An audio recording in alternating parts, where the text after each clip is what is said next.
Welcome to the Winning E-Commerce Experience Show, where it's all about creating a brand that your customers love so they keep coming back.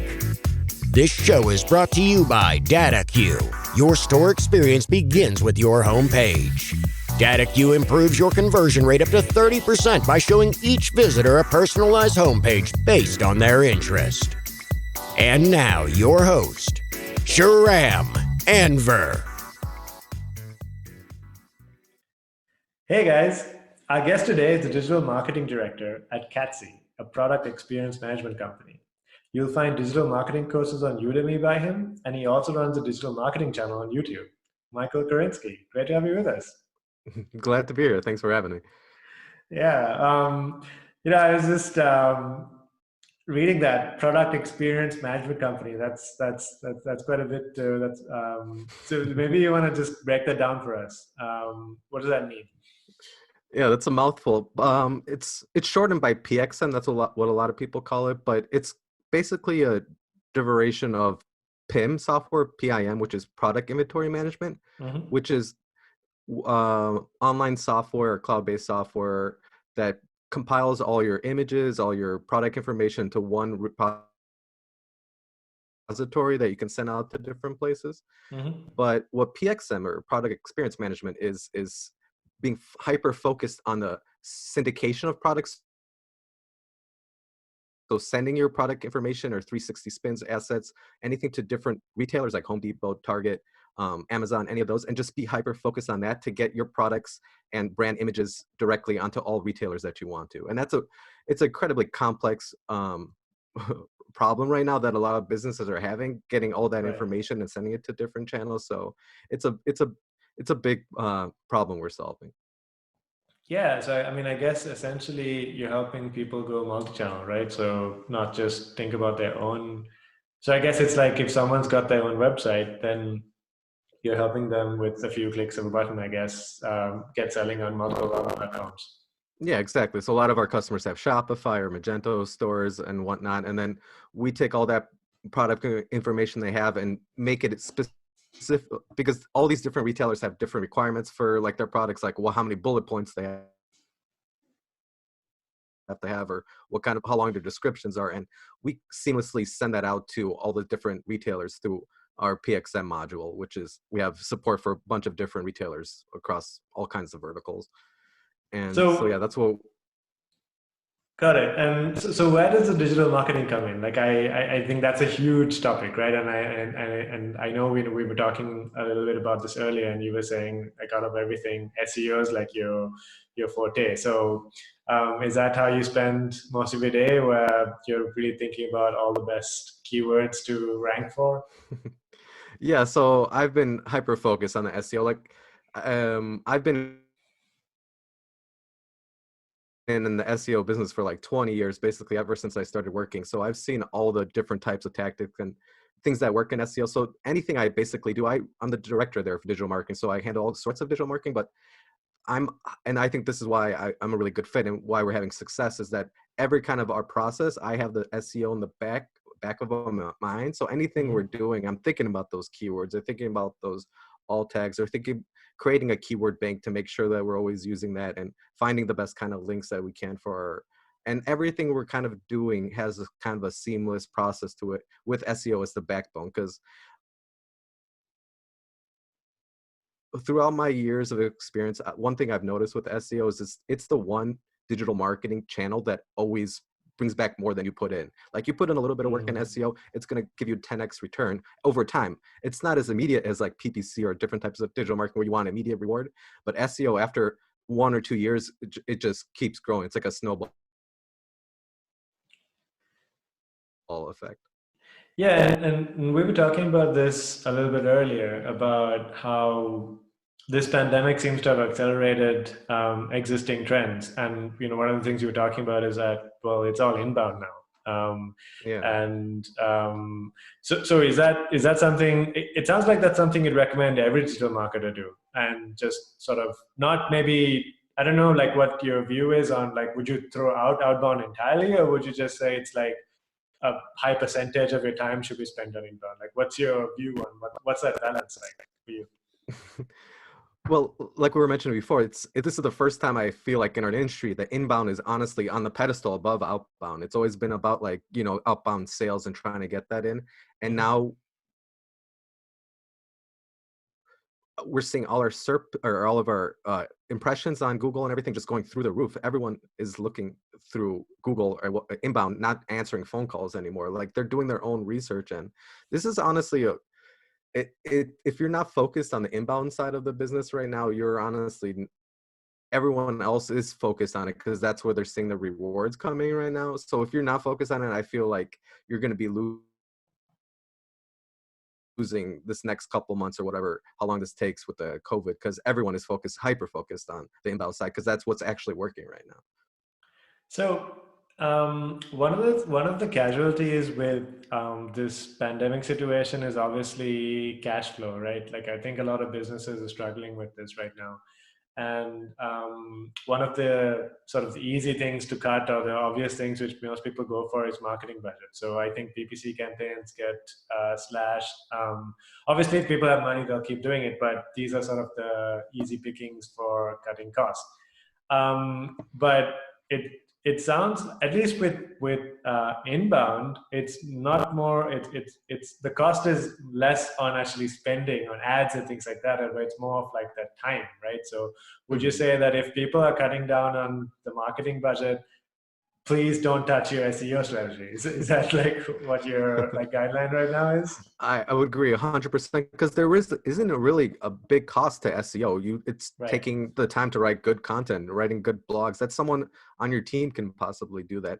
And what we were saying before is that this right now, when we're doing all this SEO and digital marketing, everyone is focused on cutting costs, like you were saying, and we're going back to the basics of what are working. And as I mentioned before, SEO has always worked, and it always worked, and it always will work. So this time when we can invest and with very little capital, I feel if you're not hyper focused, not just focused, but like hyper focused on SEO, you're honestly you're not taking advantage of this situation. I feel like any business should be trying to take advantage of that. Because Right. So I guess anyone like people listening in right now will be thinking, okay, I've gotten this advice quite a lot, and people are constantly telling me to blog and things like that.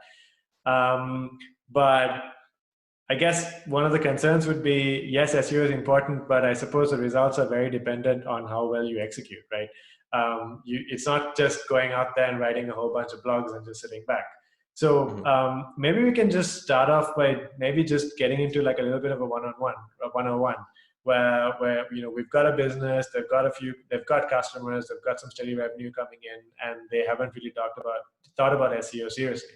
So if you were, say, consulting for, I mean, let's make it a more specific example, right? Let's say let's pick a business that I think hit particularly hard. So these brick and mortar stores, like a grocer, for instance, where they've got zero. Or I'll leave you to pick another business if you prefer. but you're going up to them and they're saying, look, we've done okay so far, but now you're telling me I need to do SEO, and think about that. Like, what does that process look like? Like, how would I start? So let's think of a like jewelry store. No one's buying jewelry right now, and all those brick and mortar stores are closed. I mean, I'm sure people are buying e-commerce jewelry, but it's hard. That's like same thing with clothing. There's a lot of clothing stores, but right now, it's one thing you want to see in person. So it's really hard to sell jewelry right now. I imagine. I don't have any customers, but this is one example we could talk about. Right. But for them, it's all about the inward look of your business. So yeah, everyone tells you to write blogs, but how many times has someone told you to look at your link profiles in the blogs and look at the alt tags on the images and check out all the descriptions and title tags of every page you have? Like, that doesn't take too expertise knowledge. You can just look at the title. Does that make sense? Is that something that people are looking for? And then optimizing every single page. And this is a perfect time to do it because we have some extra time, especially with those businesses. And those pages have, like, say that jewelry store has some blogs, they have hundreds of pages they've probably never looked at since they press publish. And that's honestly my number one tip in SEO, is always be improving your content. Don't let your content sit for years or even months. You want to always be improving that process, and this is a perfect time to do that. What does that optimization process look like though? So I think, for instance, if I was that entrepreneur and I'm looking at my site, I think I'm going to just apply my gut feeling to these titles, right? I would probably look at the title and be like, and you kind of get into this paralysis analysis sometimes where you can keep improving it too. And I don't think anyone's ever really happy with their site.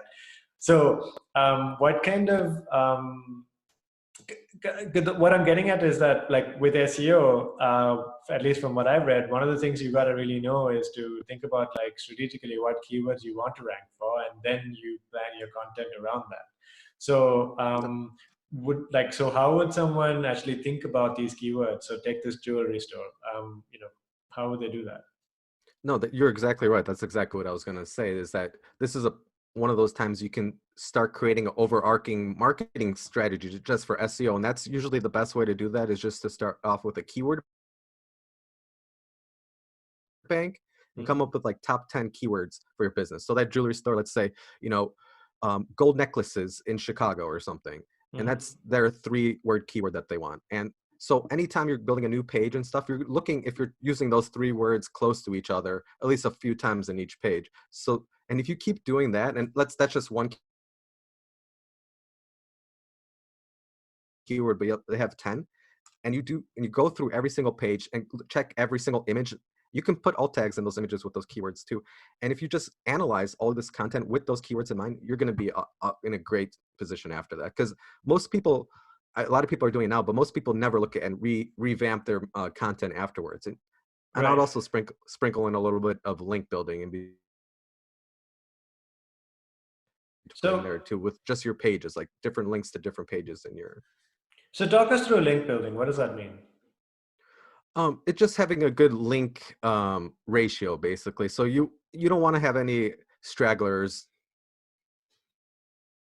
of your content that's not linked out anywhere. You want to have multiple links in your content that's linking out to different pages within your website and different pages outside your website.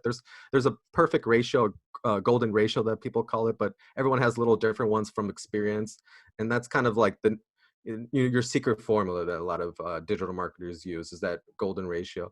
But basically what it means is just, you don't want to have a content without links linking to other content, because every post that you're doing, if you have a few links and then you do another post with a few links, that's an exponential amount of links that you're building, because then those pages are going to be linked with more links. So you're building your link profile exponentially with your own content. Most people look outbound for links. They try to get links on different blogs and whatnot, and that's 1 or 2 links that you're going to get. But this, if you look at your inbound or inward content with links, you're going to have immediate success, because that you're completely in charge of that content. Right. If that makes sense. No, I think that totally does. It's so essentially go figure out what keywords you want to rank for. And it's and like from what you said, I think that was a really good example where you said like gold necklace Chicago. It sounds like you really want to be as specific as possible, especially if you're really small, because you don't want to go into battle with someone with deeper pockets who's been I think writing content for much longer. And then go review your website. And then while you're executing on content, try to do as much as you can to improve the number of links between the different pages that you've got. Yeah, exactly. You have to know who you are too. So if you're like a small mid-sized business, you are never going to compete for gold necklace, like in Google. That's just never going to happen. Even in the shopping ads or something, that it's going to be out of your budget.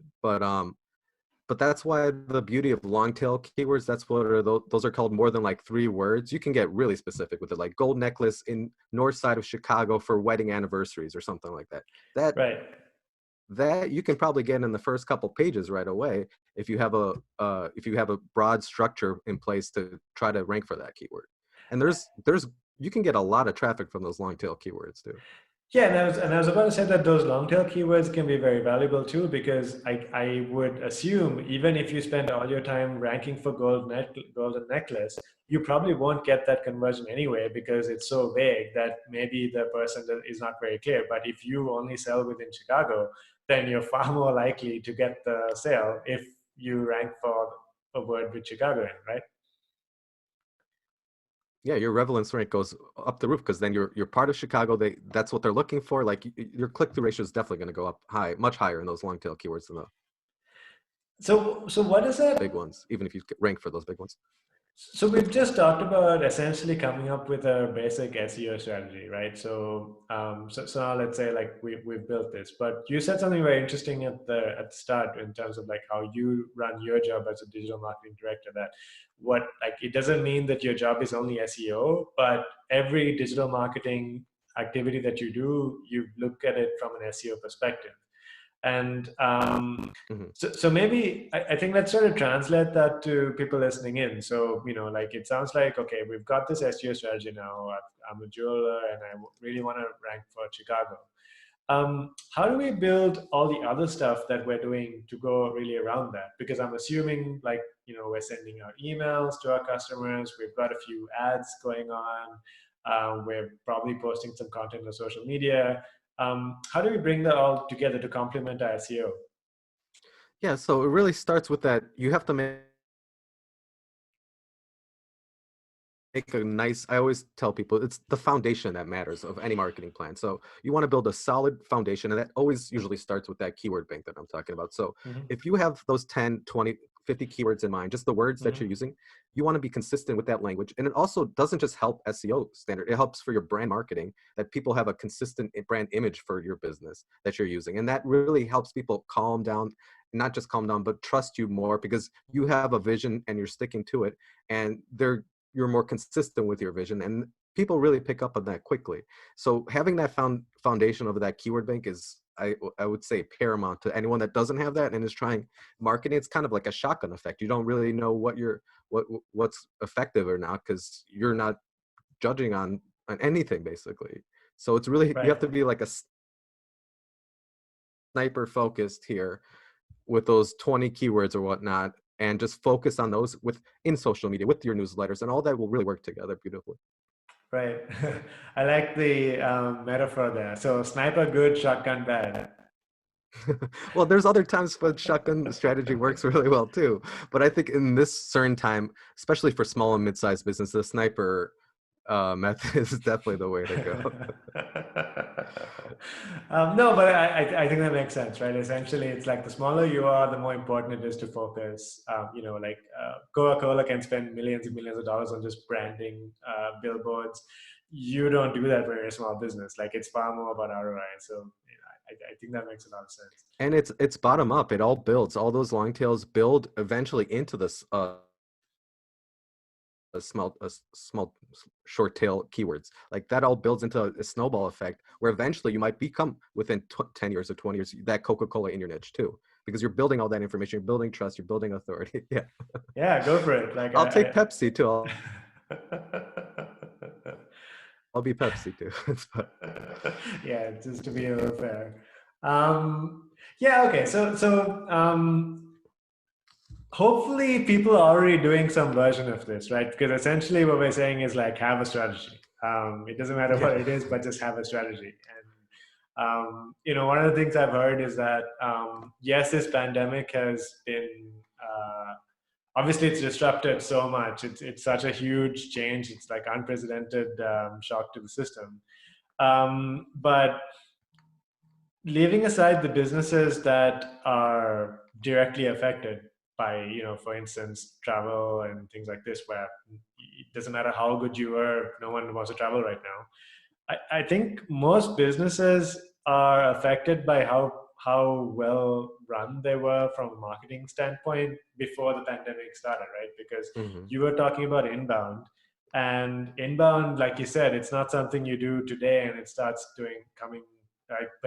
giving you fruits tomorrow. Like maybe the people who were investing inbound a year ago are going to be doing slightly okay-ish. I don't want to say they're doing well because the traffic from SEO has not dried up, whereas someone who wasn't thinking about it too much is probably like paying a pretty heavy price right No, you're totally right. And that's what I was mentioning before. Everyone is going to be focused on this SEO and what you can do within your organization. So if you're not focused at all on SEO, or you're not focused at all on improving your own processes within, you are going to get past leaps and bounds by everyone else that's hyper focused on this right now.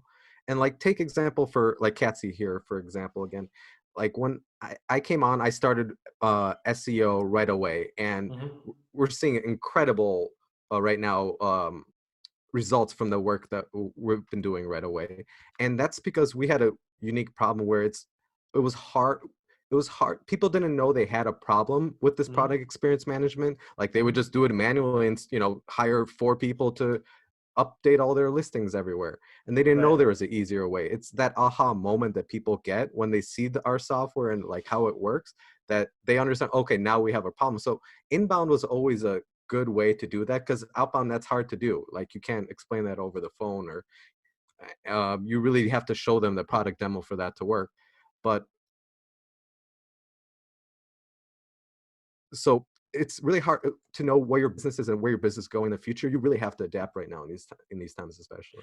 Let's dive into that example, because I think that's a really interesting one. And I think a lot of entrepreneurs, I mean, ourselves included, you know, like we do personalization, and I don't think anyone's really Googling for how to do this. Like, I think they try to get someone to like change the homepage every X days. They don't think that it could be automated. So, you know, are you using concepts like an awareness letter where you're like doing different content depending on like what people are looking for? Like, how do you, because essentially what you're saying is, the keywords I want to rank for, nobody is searching for. So I need to find other ways to find the people who are going to be my customers, right? So what's the thought process behind that? Like, how did you actually? Yeah, so I don't want to go into all the secrets that we've done, but we have gone for like similar people that have similar problems, but not exactly with retailer base. Like a lot of the problems of just exporting data from certain places or doing things is still a headache. And so there's a lot of time right now to do webinars, do different videos on this topic to inform people how to fix that problem. They're like, okay, that is a problem I was having. But then at the end saying, okay, we have a better solution. You don't have to worry about this problem anymore. You just press a button and it's fixed. And they're like, so it's kind of a customer funnel you're building. You're making a very general kind of concept and then funneling them towards, okay, this is a solution you kind of need now, because why would you go through that funnel again when we have a solution that's much easier? Right. And, you know, like I'm just trying to link this back to sort of your traditional e-commerce. And there's a lot of, I think, different types of e-commerce where content can be very helpful. Like, for instance, I think baby products. You tend to have, like, people who buy baby products tend to do a ton of research before they buy something. It's their kid. Like, I mean, I'm a dad. I know I did that before I bought a stroller. So maybe there's different products that you have which people tend to need to do a little bit more research on, and they could apply the same tactics that you talked about. Like, it doesn't mean that this is like a software app kind of thing only. Like, I'm pretty sure an e-commerce company could even do webinars too. Exactly. No, I think all these things that seem so basic before, like blogging, newsletters, you know, webinars or videos, like things that you didn't really focus on because, you know, the inbound side was working. Like those PPC ads were working, the Facebook ads were working, the outbound calls or the inbound calls were working, or outbound calls were working. But all those things were kind of just on the wayside. You didn't really focus on them. Now is definitely the time to focus on that, because that's what is in your control. You don't have control over everything else that's happening. You just have control on your own business. So Right. if you have to be really fine tuning all those processes, again, I know I'm sounding like a broken clock, but it's what every business is doing right now. So if you're not doing it, you're really losing right now. Yeah. And I guess the other question which comes to my mind when we're talking about this is that you mentioned when you started doing this work for Catsy, but even if you talk about this jewelry store, one of the more annoying things about SEO is that you don't get the quick result, right? And it takes time. So I say it's annoying because generally when you start doing something, you really want some quick feedback so you get some validation that you're doing the right thing, right? Strategy changes are expensive.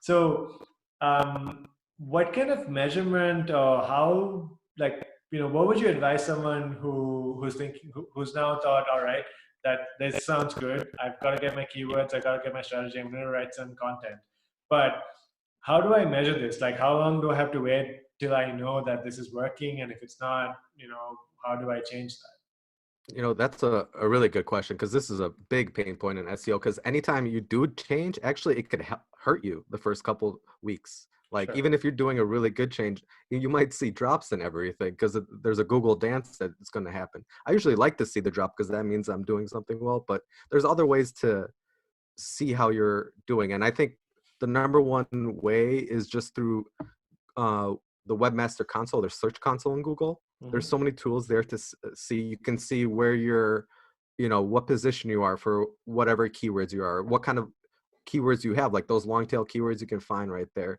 You can see the impressions, how many people are seeing your keyword and how many people are clicking on it. So the click-through ratio, that's incredibly powerful at the beginning to see if people are clicking more on your content. Doesn't matter where that content is. It might be on the 10th page, 7th page. If people are clicking on it more, you've done some positive work on that thing. I think that Hmm. search console is a wealth of information. There's so much more information you can see to judge if your content is working or not. But it's honestly that's a great question, because it's really hard to judge it, especially in the first couple months, because SEO really is a long game. Like, especially like when with Catsy, I would say the first couple weeks when I was doing changes, we definitely saw a downward trend. But the Right. last couple months, it's just been all upward, because Google's trying to find your authority again to see if you actually have a brand voice, or if you actually are doing the right kind of link building. And right now, it's kind of testing you those first couple, because it's seeing you're making a lot of changes. So well, that's a great question, but I would definitely recommend checking out the Search Console. And even there's a lot of things you can do just to help your SEO that a lot of businesses do. I was a consultant before Catsy, and you wouldn't believe how many people just don't have like a sitemap, or don't Right. like do very basic things in the Search Console that it will immediately impact your business. Like, there's so much profitability being lost with people not focused on SEO. It's an easy way to get some people inbound. Wait, so let's make a quick detour there because I think that's a really important point. Like when you in your consultant days, what were like maybe a few things off the top of your head that you were like, oh my God, I can't believe you are not doing X. Right. So like so someone listening who can just maybe stop the podcast right now and go fix that. Like what are the things which are like, holy crap, go do this right now. What can you walk us through a few? Yeah, well, the first is definitely I would look at and see if you have a sitemap that's been updated in the last year or two, because that's honestly, I think 90% of people, their last time they updated their sitemap was like 4 years ago, 3 years ago, Right. or sometimes they don't even have a sitemap. And that's how Google really knows how to check your content Correct me if I'm wrong, but I think Shopify does efficiently this and for you quickly. So automatically, right? yeah, so Shopify, WordPress, they do, especially if you have those plugins and apps for that. But Right. you have to actually submit it in your Google Merchant account or Google Search Console account. So it will Hmm. have the search map, and Google knows that, like, it's sitemap.xml at the end of your URL, but it doesn't know that guaranteed, and it won't be looking for that. It'll just find it when it's looking through links. So if you actually have it in the Search Console, and you authenticate it with your account, so it knows it's 100% Legit. from you. Yeah, Yeah. it's legit.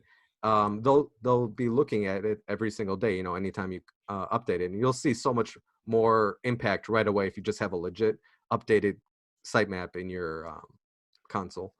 That's one thing, and then titles, I would say, is the second thing. You won't believe how many people just, or like their search URLs or something, just they don't have keywords anywhere in their titles or the URL. The two top places you could actually get. Right. That's the two top places people look and the bots look at for content.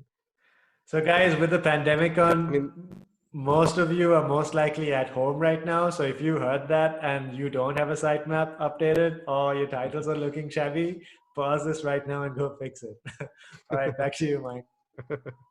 yeah, for sure. I mean, there's a lot of other things that you could definitely be doing, like those links structures. I mean, another 99% of people don't have alt tags on their images. Like, that's a free place to put a keyword. Like, and another place for discovery, you're in Google Images then for the discovery for that keyword. Hmm. So there's very simple things you can do. And always remember when you're updating to try to update the date also, because the date relevancy in Google is incredibly important now, especially in the last year. Like, the date that your content is published is incredibly important. Right. So, it's recency that they're always going to get a high priority, right? Yes, exactly. So you So, have like a 10-year-old. Sorry, go ahead. No, go ahead. Go ahead. No, it's okay. I was done. No, you go ahead. No, you go ahead. No, so I want to come back to the topic we were talking about in terms of the measurement, right? So because it's kind of a hard sell at this point because it's a bit like, when something's coming at you, like the last thing you should do is panic, and you should really think through on what you should do. Like, if like say a lion's running at you, like apparently like you shouldn't just run. And the thing is, like with this, I don't know, that's a pretty bad analogy, but like the whole thing with this pandemic is that I think the impulsive action is to make big changes, like go do 100 different things right now. But what you're talking about is that no, SEO is really important, and you're going to see results. We're talking months, not days, not weeks. So I guess it needs someone to be a little bit disciplined in thinking about this, where they're thinking, okay, like I've got to be prepared to take a bit of a hit because this is going to be making my business viable over the long run. Well, yeah, I mean, but the thing about SEO and looking inbound or inwards is that it's completely in your control, and it doesn't take a lot of capital to do. Like, and so many people before were 90% of their marketing budget was in PPC ads or Google ads or Facebook, social media postings, but that's not working as much anymore. And eventually, if you don't focus on SEO right now, this is what I keep saying, and this is something that resonates with people because they understand that people are looking inwards at their content right now because they have more time and they don't have as much of capital, so it's like one thing they can possibly do. So if you just think about it that way, that everyone else is doing it, so if you're not changing it at all and not looking inwards at your content and your SEO strategy or just the foundation of how you're marketing, if you have a marketing plan at all, those are the things that can really help you get through, not just get through this time, but to elevate your business and get even better after this time ends. Sure. But I'm just coming back to the concern really here is time, right? So what can somebody do to maybe, because I've heard of strategies where you try to mix paid search with your SEO. So maybe you put it up on, say, a Facebook ad where you try to get more traffic coming in, and then try to get that to sort of jumpstart your SEO a bit. So if someone who's got a little bit of cash and they're trying to like make the SEO go faster, where maybe they took your suggestion and they changed the strategy, they looked at Search Console, they're seeing some pretty good data right now on clicks, and now they want to just accelerate that. Are there options there to accelerate? Yeah, there's always options, but you're totally right, because I would never recommend just doing solely SEO, because you need to have a nice balance between all your marketing efforts. So then it's unbalanced, and then you're just going to get off pivot later. So you have to always have a balanced thing. And what I'm basically just saying in the end is just look as inward as possible, because this is the one time we have control of. The only thing we have control right now, we don't know what the future holds. Maybe this will be over in a month, maybe it'll be over in 2 months, maybe it'll be over in a week. We have no control over that. The only thing we have control on is our own content and our own strategy. And like, we don't know if people are going to be like keep going on Facebook for to look at those ads or anything. All we know is that we can update our content right now and invest a little bit on our own processes and our own structure or marketing plan, and that will have an impact sooner or later. It's not that it won't have an impact. Like, you can spend $1,000 on some kind of ads and maybe not get any kind of a return. You spend $1,000 on marketing or on SEO, you're going to see that 10x in a year. You'll always will see a return with SEO if you have a good SEO provider and a good SEO strategy. So let's talk about execution. I think we've like covered quite a bit of ground here on the strategy side of things. Obviously, having a good strategy doesn't complete your work, right? Like, you need to be putting out good content. You need to be putting out content that people want to read. And I think Google, especially with the machine learning algorithms, has gotten very smart at figuring out keyword stuffing kind of content versus genuinely good content that people want to read. So, maybe I've spoken to a few entrepreneurs who are thinking, you know what, I can't write. I really like this stuff, but I'm not a writer. Mhm. So, how would you approach that? Like in terms of like, how do you look at execution? Like, what should people do? That's a great question. I mean, that's always the concern is, I mean, you can have the greatest ideas, but you need the execution for it to be worth anything. So it's an age old question.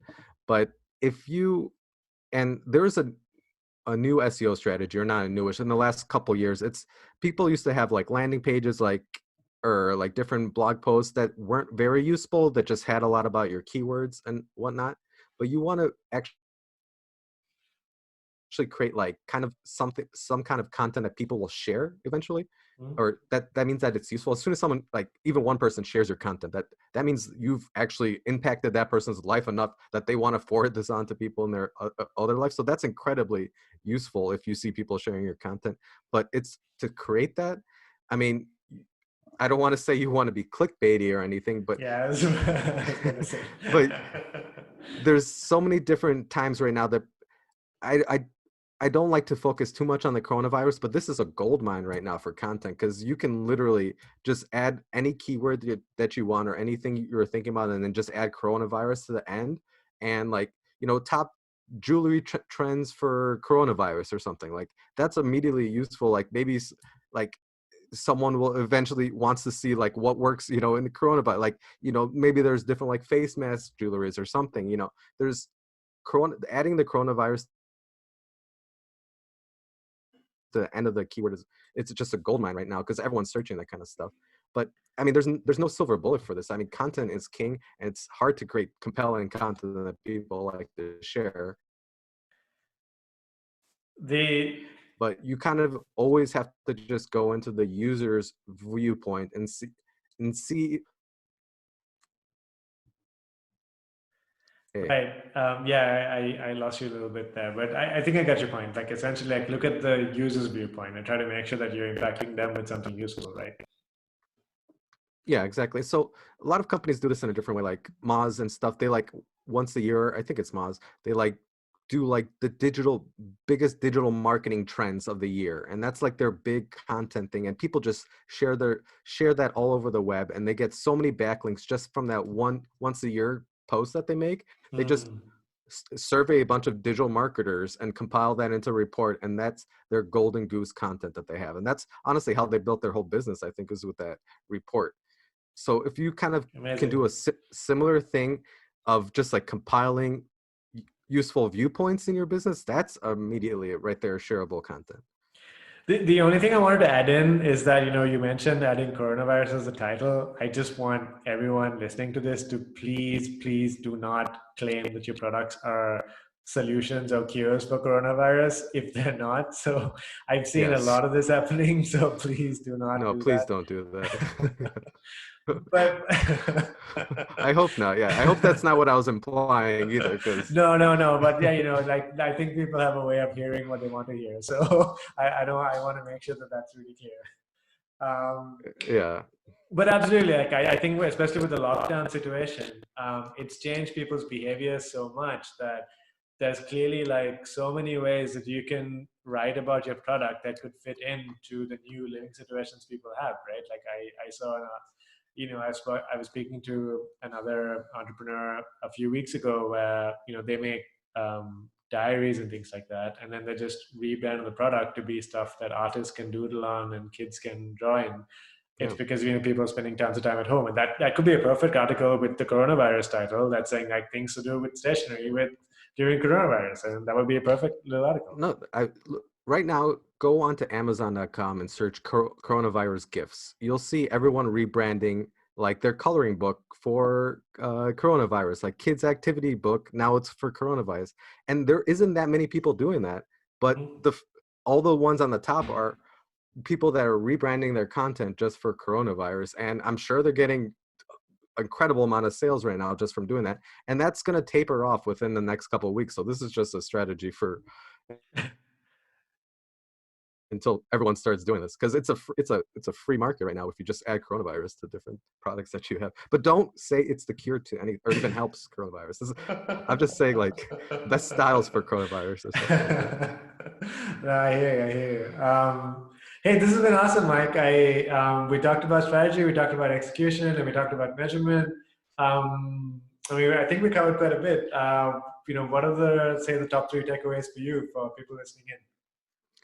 Well, yeah, I would say number one takeaway, and I've mentioned it a few times, is focus on your content right now as much as you can, because if you're not, you are definitely losing. The second thing is, it's definitely the time. If you wouldn't believe how many people just don't have an overbearing, even in your mind, overbearing marketing plan. You should probably put it in words and putting it in paper so you can follow it later. But doing those 2 things right away, right now, is a bare minimum that you have to do, because everyone else is trying to use this time to their advantage. And this is the one way, one of the few ways people can. And the third way is to, everyone says this about SEO and marketing, but it's to build solid content, to build content that people want to share, that is immensely useful right now. But like I said, with adding the coronavirus stuff, it's a very easy time to create useful content, because people are searching. It's a new kind of world we're in, and people are searching for all different types of possibilities in your niche for surviving or just dealing with this situation that we're dealing with. Right. And one of the things which kind of the issues with listening to sort of advice from people is that it always sounds really great when you're listening to it, but when you're having to actually execute, it just seems to be so much harder. So I'm going to encourage everyone to go check out Catsy, because Mike is actually working on all the stuff he's talked about at Catsy, and he's, go check out their content, go check out everything that they're doing, and you're probably going to get a little bit of a secret sauce as well. Yeah, don't look too deep into it. Just notice that product experience management, and this is our one plug for Catsy, it's immensely, we're busier than we ever been, because people are taking heed of what I'm saying right now and focusing on their internal processes. So they're trying to fix all their content right now, all their product data, and trying to get it to as many retailers as they can right now, because people need to. That's the only part of a business that's functioning right now, is that e-commerce side. So people are just crazy focused on this, getting their product information out and standardized. So I'm sure Catsy could be very beneficial to a lot of people out there too. Awesome. So Mike, how can people get in touch with you? I'm sure they're going to have some questions or thoughts on what we've been talking about. Sure. You can go to catsy.com. That's CATSY.com to visit Catsy. And my email, if you ever want to reach out to me, or you can check my LinkedIn, but it's Krynski, KRYSKI.com. That's my last name.com. And there's my email address there. You can sign up for my newsletters for digital marketing and whatnot. And there's a lot of cool information there too. Awesome. Mike, I think we lost you a little bit there when you were telling us your email address. Do you mind just repeating that one more time, please? Oh, so sure. It's if you visit my website, Krynski.com, that's KRYNSKI.com. You can sign up for my newsletter, or there's my email address there too, and my courses, and there's a lot of information about digital marketing there that would be helpful. Awesome. Hey, it was really, really good having you on the show, and I think I really enjoyed it. Learned a lot. Thanks, Mike. I enjoyed it too. Thank you. Have a good one. You too.